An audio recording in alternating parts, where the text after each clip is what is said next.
जय बोलो परम पूज्य आचार्य गुरुवर श्री विद्यासागर जी महाराज की।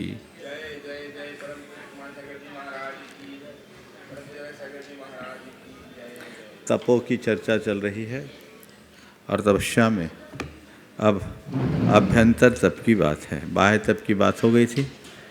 अथ अभ्यंतर तपो भेद प्रदर्शनार्थम आह, भीतरी तप के भेद बताने के लिए कहते हैं। प्रायश्चित विनय वैयावृत्त स्वाध्याय वित्सर्ग ध्यानान्युत्तरम। प्रायश्चित विनय वैयावृत्त स्वाध्याय वित्सर्ग और ध्यान, सूत्र का पद विच्छेद है। प्रायश्चित विनय वैयावृत्त स्वाध्याय वित्सर्ग ध्यानानि उत्तरम, उत्तरम अर्थात अभ्यंतरम तपस्या भेदा। तो ये प्रायश्चित विनय वैयावृत्त स्वाध्याय वित्सर्ग ध्यान ये अभ्यंतर तप के भेद हैं। सबसे पहले ये अभ्यंतर तप क्यों है? क्योंकि इनका संबंध मनोनिग्रह से है, ये बाहर से दिखते नहीं। सबसे पहला है प्रायश्चित। प्रायश्चित क्या है? देखो, कथमस्य अभ्यंतरत्वम, अभ्यंतरपना इसका कैसे है? कहते हैं मनोनियमनार्थत्वात्, क्योंकि ये मन का नियम करने वाला है, इसलिए इस तप को अभ्यंतर तप कहते हैं। प्रायश्चित क्या है? प्रमाद दोष परिहारः प्रायश्चित्तम, प्रमाद जन दोष के परिहार का नाम प्रायश्चित है। एक छोटी सी परिभाषा, प्रमाद दोष परिहारः प्रायश्चित्तम अथवा परिहारः। तो प्रायश्चित्तम इसका दूसरा अर्थ ये भी, प्रायः यानी लोकः, चित्त यानी शुद्धि, प्रायः अपराध, चित्त यानी शुद्धि, अपराध के शोधन की प्रक्रिया का नाम प्रायश्चित है। ठीक है। प्रायश्चित और दंड दोनों अलग अलग चीज़ है। दंड यानी पनिशमेंट और प्रायश्चित यानी रिपेंटेंस। प्रायश्चित लिया जाता है, दंड दिया जाता है। तो ये प्रायश्चित है, प्रमाद जन दोष के परिहार का नाम प्रायश्चित है। समझ में आ गया? फिर पूज्येषु आदरो विनयः, पूज्य पुरुषों के प्रति आदर भाव रखना क्या है? विनय। ठीक है। फिर काय चेष्टया द्रव्यांतरेण च उपासनम वैयावृत्यम, शरीर की चेष्टा या दूसरे द्रव्य के द्वारा उपासना करना वैयावृत्ति, केवल सेवा करना नहीं। हाथ पांव दबाना वैयावृत्ति का दूसरा अर्थ है व्यापत्ति व्यपनोदनम वैयावृत्ति, कष्टों का निवारण करना या गुणानुराग से सेवा करना, ये सब वैयावृत्ति है। ज्ञान भावनालस्य त्यागः स्वाध्याय, ये सारी परिभाषाएं याद होनी चाहिए। ज्ञान की भावना और आलस्य के त्याग का नाम स्वाध्याय। द्रव्यांतर में तेल आदि का प्रयोग सेवा करने के लिए सब चाहिए पड़ता कि नहीं चाहिए? सब वैयावृत्ति में सारे। हाँ, क्या? देखो, बहुत अच्छा सवाल किया है।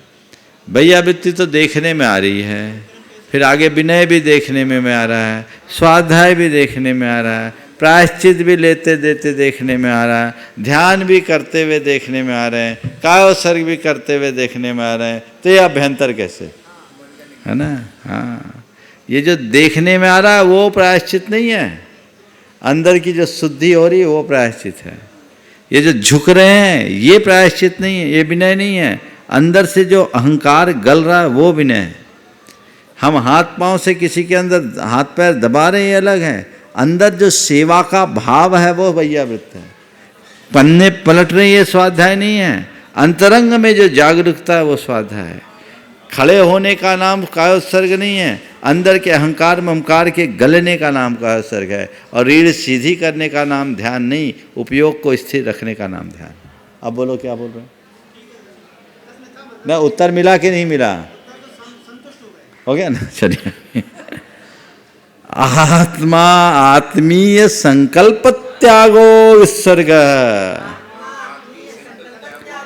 अहंकार और ममकार के त्याग का नाम विसर्ग है। आत्मा मैं और आत्मी यानी मेरा, अहंकार और मैं मेरा, मेरे ममकार। तो अहंकार ममकार के त्याग के संकल्प का, ये अहंकार ममकार के संकल्प का, मैं और मेरेपन के त्याग का नाम विसर्ग तप है। फिर चित्त विक्षेप त्यागो ध्यान, चित्त के विक्षेप के त्याग का नाम ध्यान है, चित्त की स्थिरता का नाम ध्यान है। अब इनके भेद बताने के लिए बहुत छोटी छोटी परिभाषा है, याद करो। प्रायश्चित की ओर से किसे बोलेंगे? बोलो जोर से। प्रमाद दोष परिहार प्रायश्चित्तम। विनय किसको बोलेंगे? पूज्येषु आदरो विनय। यह आचार्य पूज्यपाद की सबसे बड़ी विलक्षणता, अत्यंत बड़ी बड़ी बातों को छोटे शब्दों में। फिर वैयावृत्ति क्या है? काय चेष्टया द्रव्यांतरेण च उपासनम वैयावृत्तम। स्वाध्याय ज्ञान भावना अलस्य त्याग स्वाध्याय। और विसर्ग आत्मा आत्मीय संकल्प त्यागो और चित्त विक्षेप त्यागो ध्यानम। ये 6 के 6 परिभाषा उपस्थित होनी चाहिए, याद। कल पूछूंगा। तद भेद प्रतिपादनार्थमा, उनका भेद बताने के लिए कहते हैं। 9 चतुर्दश पंचदि भेदा यथा क्रमम प्राग ध्याना। 9 चतुर यानी 4, 10, 5 और 2 यथा क्रम, क्रम से। प्राग ध्याना, ध्यान के पहले इनके भेद हैं। तो ध्यान से पहले सबसे पहले प्रायश्चित के 9 भेद, विनय के 4 भेद, वैयावृत्ति के 10 भेद, स्वाध्याय के 5 भेद और कायोत्सर्ग के या व्युत्सर्ग के 2 भेद हैं। ध्यान की चर्चा आगे करेंगे।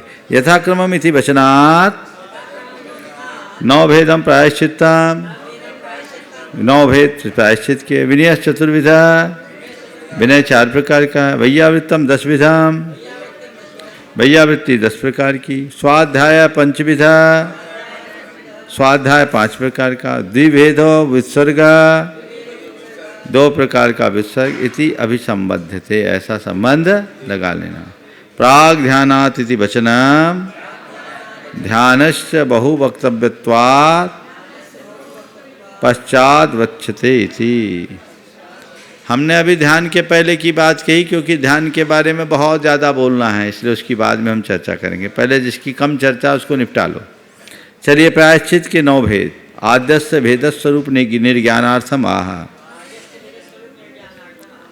सबसे पहले प्रायश्चित तप के भेद बताने के लिए कहते हैं। आलोचन प्रतिक्रमण तदुभय विवेक व्युत्सर्ग तपच्छेद परिहारोपस्थापना।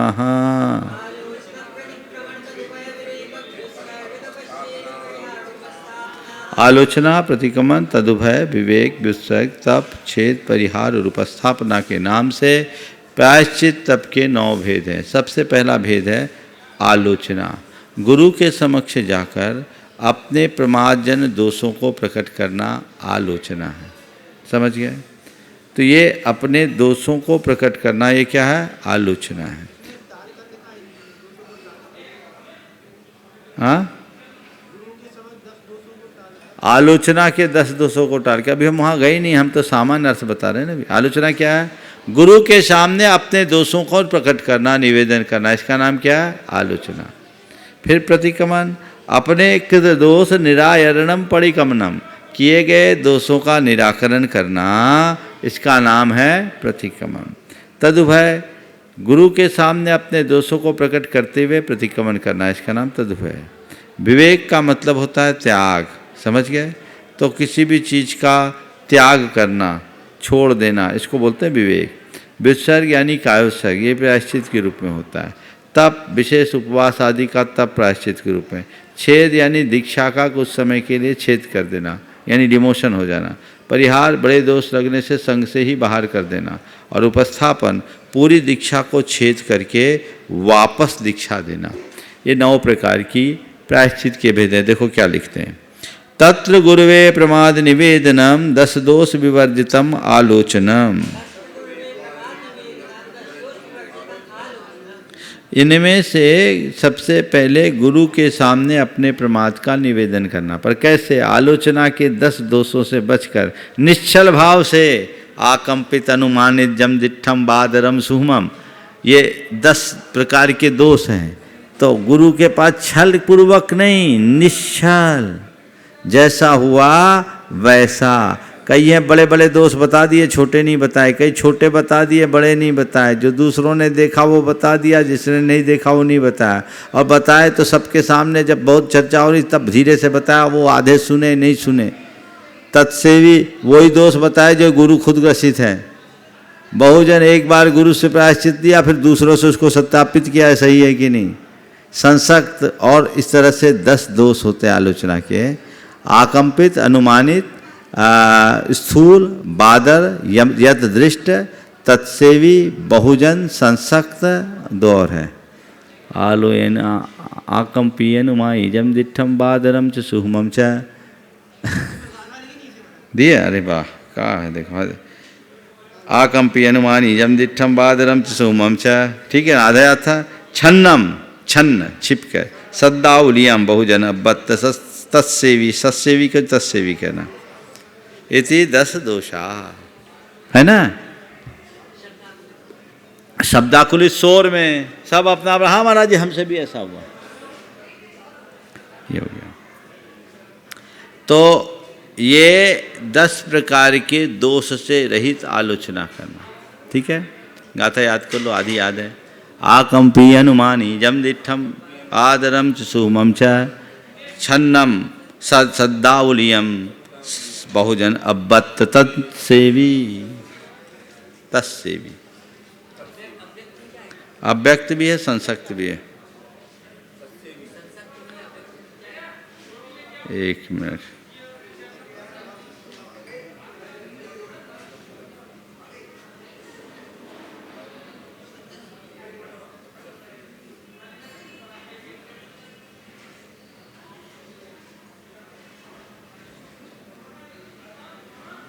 संसक्त होना चाहिए, अब्बत नहीं है शब्द। इसको देख के बताऊंगा। अगर किसी ने कहाँ लिखा, कहाँ लिया?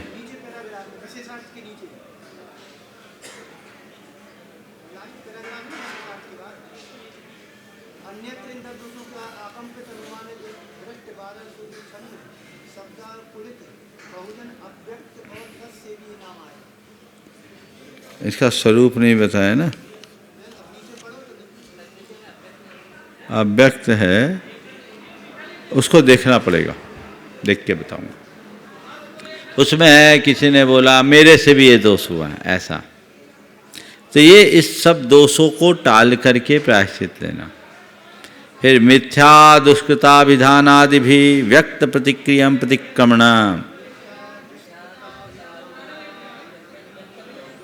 मेरा ये दुष्कर्म मिथ्या हो, इस प्रकार से अपनी प्रतिक्रिया को व्यक्त करना प्रतिक्रमण नाम का प्रायश्चित। तदुभय संसर्गे सति विशोधनात् तदुभयम। विशेष दोष होने पर दोनों करना, आलोचना और प्रतिक्रमण दोनों करना, ये तदुभय है। संसक्त अन्नपान उपकरणादि विभजनम विवेक। संसक्त हुए अन्नपान और उपकरण आदि को छोड़ देना, दूर कर, विभाग कर देना, इसका नाम विवेक है। 4 दिन तुम जो ज़्यादा पढ़ने वाला कोई पुस्तक नहीं छुओगे, पिच्छी नहीं रखोगे, कर्णमंडल को ऐसे रखोगे, ये सब प्रायश्चित का भेद है। अन्नपान ये नहीं लोगे, वो नहीं लोगे अन्नपान में, और उपकरण में पिच्छी कमंडल शास्त्र से जोड़ करके यहाँ बाकी होता है। कायोत्सर्ग आदि करना व्युत्सर्ग है, कायोत्सर्ग आदि करना व्युत्सर्ग है। अनशनाओ महोदर्य आदि लक्षणम तप, और विशेष बाह्य तप देना ये तप है। दिवस पक्ष मासादि नाम प्रवज्या हापनम छेद। दिन, पखवाड़ा, महीना आदि के हिसाब से दीक्षा को छोटी कर देना, यानी उनकी सीनियरिटी खत्म कर देना, कम कर देना, डिमोशन हो जाना, ये क्या है? छेद। और पक्ष मासादि विभागे न दूरता परिवर्जनम परिहार है। और विशेष दोष हो जाने पर पक्ष मास आदि के विभाग से दूर भेज देना, ये क्या है? परिहार। पुनर्दीक्षा प्रापनम उपस्थापना। और विशेष दोष होने पर पूरी दीक्षा को छेद कर फिर से संस्कार देना, ये उपस्थापना है।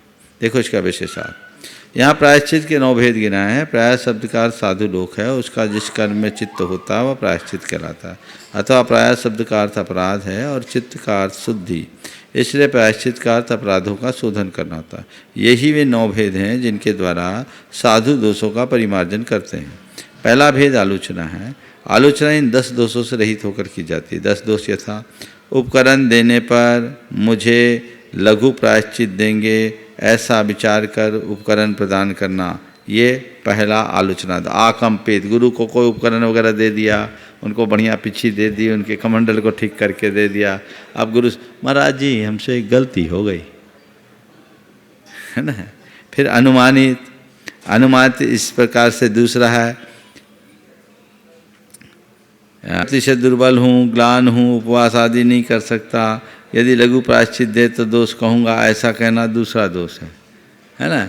महाराज जी तबीयत ठीक नहीं रहती और बहुत पित्त भी भड़कता है, सुस्ती भी रहती है, गर्मी भी लगती है, महाराज जी क्या बताऊँ, सोचता हूँ और मुझसे ये गलती हो गई, इसका प्रायश्चित दे दूँ।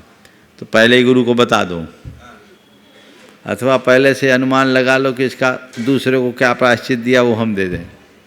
जमदिठम, जमदिठम मतलब जिसको दूसरों ने देख लिया है ना, तो वो बता दे। अन्य के द्वारा अधिष्ट दोषों को छिपाकर प्रकाश में आए हुए दोषों का निवेदन करना, तीसरा मायाचार नाम का दोष, जिसको बोलते हैं दृष्ट। दूसरों ने देख लिया और बता दिया, जो नहीं देखा उसको छिपा लिया। फिर स्थूल, आलस्यवश या प्रमादवश अपने अपराधों की जानकारी प्राप्त करने में निरुत्सुक होने पर स्थूल दोष कहना। चौथा, स्थूल को बता देना, सूक्ष्म को नहीं बताना। फिर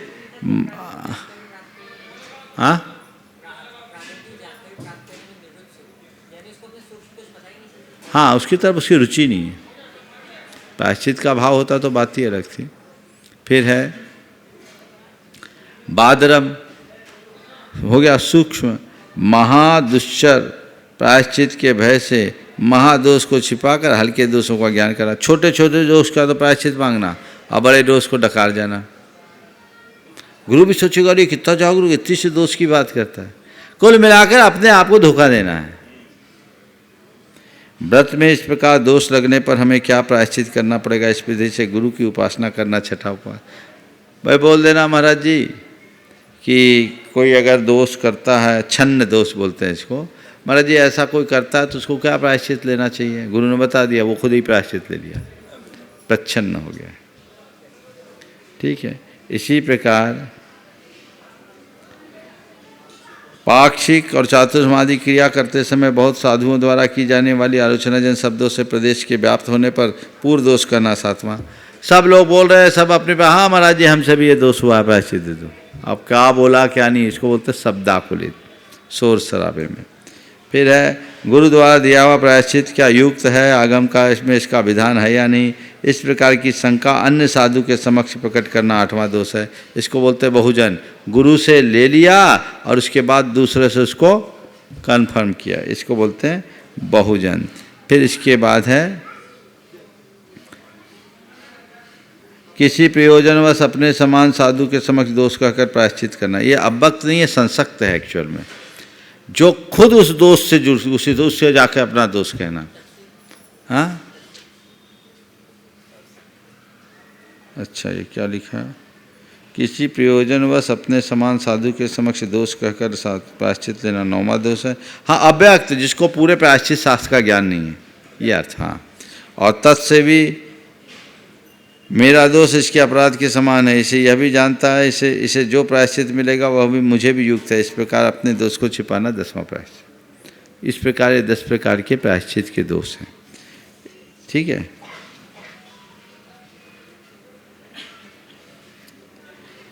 तो प्रायश्चित का दूसरा भेद प्रतिक्रमण है। मेरा दोष मिथ्या हो ऐसा निवेदन करना प्रतिक्रमण ही अशिष्य करता है, और गुरु के द्वारा जो आलोचना पूर्वक प्रतिक्रमण किया जाता है वो तदुभय कहलाता है। और यह प्रायश्चित का तीसरा भेद है। आगे के प्रायश्चितों के जिनके जो नाम है तदनुसार उनका स्वरूप है। यहाँ प्रायश्चित के 9 भेद के हैं, किंतु मूलाचार्य में इसकी अराजता, प्रतिक्रमण, तदुभय, विवेक, विसर्ग, तप, छेद, मूल, परिहार और श्रद्धान, इस प्रकार 10 भेद किए हैं। ठीक है ना। टीकाकार ने इसका स्पष्टीकरण करते समय मूल का वही अर्थ किया जो उपस्थापना का किया गया, तथा मानसिक दोष के होने पर उसके परिमार्जन के लिए मेरा दोष मिथ्या हो, ऐसा अभिव्यक्त करने को श्रद्धान नाम का प्रायश्चित कहते हैं। चलिए, हाँ, मूल व्रतों में दोष लगने पर गुरु के समक्ष जाकर आलोचना करनी चाहिए। फिर गुरु और जो दे वो सारे प्रायश्चित हैं, बाकी सामान्य प्रतिक्रमण से दूर होता है। विनय के विकल्प बता रहे, विनय विकल्प प्रतिपत्त्यर्थमाह, विनय तप के भेद बता रहे। ज्ञान दर्शन चारित्रोपचाराः, ज्ञान दर्शन चारित्र और उपचार के भेद से विनय के 4 भेद है। ज्ञान विनय, दर्शन विनय, चारित्र विनय, उपचार विनय। विनय क्या है? विलियम लयति कर्म मलम इति विनय, जो कर्म मल को विलीन कर दे वो विनय। कर्म निर्जरा का विशेष निमित्त विनय है ना। इसलिए विनय के प्रति हमेशा तत्परता रखनी चाहिए। तो ये विनय 4 प्रकार, ज्ञान और ज्ञानवंतों के प्रति आदर भाव रखना विनय, दर्शन और दर्शनवंतों के प्रति आदर रखना दर्शन विनय, चारित्र का निर्दोष पालन करते हुए चारित्र के आदतों का बहुमान करना चारित्र विनय, और उपचार, उपचार विनय क्या है? तो अपने गुरुजनों के सामने आने पर उठकर खड़े होना, हाथ जोड़ना, प्रणाम करना, उनके पीछे चलना, उन्हें बाएं ओर करके उनके बाईं ओर चलना, उनके सामने बीच में नहीं बोलना, उनके आसन पर नहीं बैठना, उनकी किसी बात को सबके बीच नहीं काटना, ये सब उपचार विनय शिष्टाचार के अंतर्गत है। देखो क्या लिखते हैं, विनय इति अधिकारेण अभिसंबंधः क्रियते। यहाँ विनय शब्द को हम प्रकरण से जोड़ लेंगे। ज्ञान विनय, दर्शन विनय, चारित्र विनय, उपचार विनयश्चेति। ज्ञान विनय, दर्शन विनय, चारित्र विनय और उपचार विनय के भेद से विनय तब 4 प्रकार के। सबहुमानम मोक्षार्थम ज्ञान गहनाभ्यास स्मरणादि ज्ञान विनय। बहुमान के साथ मोक्ष के लिए ज्ञान का ग्रहण करना, ज्ञान का अभ्यास करना, ज्ञान का स्मरण करना, ये सब ज्ञान विनय। और ज्ञानवान क्या भी विनय करना। शंकादि दोष विरहितम तत्वार्थ श्रद्धानम दर्शन विनय है। और शंकादि दोष से रहित तत्वार्थ का श्रद्धान करना दर्शन विनय है। और दर्शन की धारी का विनय भी दर्शन विनय होगा। तद्वतः चारित्रे समाहित चित्तता चारित्र विनय है। ज्ञान और दर्शन के साथ चारित्र में स्थिरता का नाम चारित्र विनय है। प्रत्यक्षेषु आचार्यादिषु अभ्युत्थान, अभिगमन, अंजलिकरणादि उपचार विनय है। प्रत्यक्ष आचार्य आदि के आने पर अभ्युत्थान खड़े होना, अभिगमन उनके पीछे चलना, अंजलिकरण उनका हाथ जोड़ना, ये सब उपचार विनय हैं। समझ गए? ये सब ज्ञान दर्शन चारित्र और उपचार के भेद से। परोक्षेषु अपि काय वांग मनोभि अंजलि क्रिया गुण संकीर्तनानुस्मरणादि। प्रत्यक्ष में तो विनय करो, परोक्ष में भी हाथ जोड़ना, मन वचन काय से प्रणाम करना, अंजलि करना, उनके गुणों का स्मरण करना, उनके आचरण के विरुद्ध, उनके आदर्शों के विरुद्ध काम नहीं करना, ये सब विनय है। धौला में लिखा गुरु के आसन पर न बैठना भी उपचार विनय है। तो इस प्रकार ज्ञान दर्शन चारित्र और उपचार के भेद से विनय 4 प्रकार का है।